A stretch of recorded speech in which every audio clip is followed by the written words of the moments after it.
Hello दोस्तों, नमस्ते, प्रणाम। मैं हूँ रेशम शुक्ला। मेरे चैनल पे आप सबका स्वागत है। हम लोग एक प्यारा सा बहुत कजरी गीत लेके आई हूँ आपके लोग के सामने। कमेंट में ज़रूर बताना आप लोग को कैसा लगा।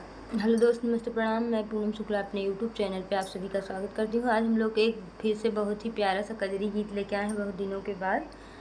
तो आप लोग बताइएगा कैसा लगा, कमेंट में ज़रूर बताइएगा।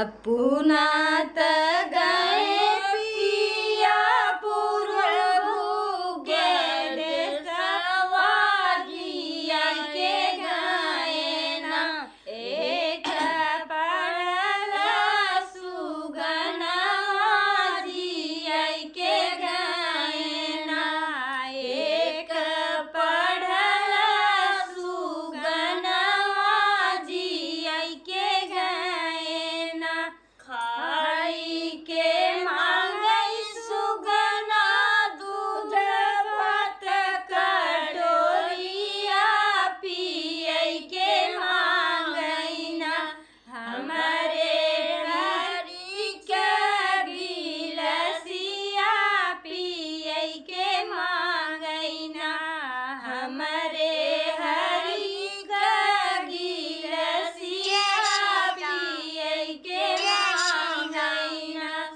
खाने के मांगई सुगना लाली रे पलंगिया, ओढ़ के मांगई ना, हमारे हरि के रजइया, ओढ़ के मांगई ना, हमारे हरि के रजइया, ओढ़ के मांगई ना, सुतने के मांगई सुगना, पूजन के मांगई सुगना, खैरा सो पड़िया,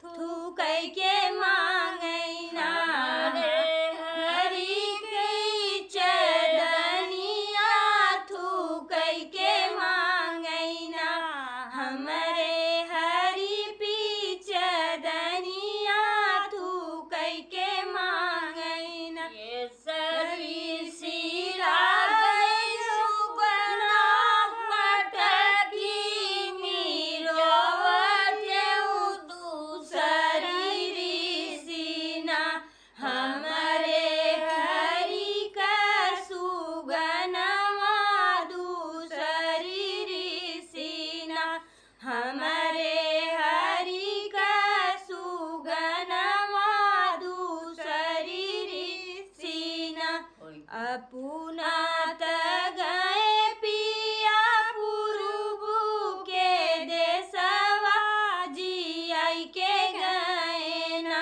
एक पड़ल सुगनवा जिया के गए ना, एक पड़ल सुगनवा जिया के गए ना।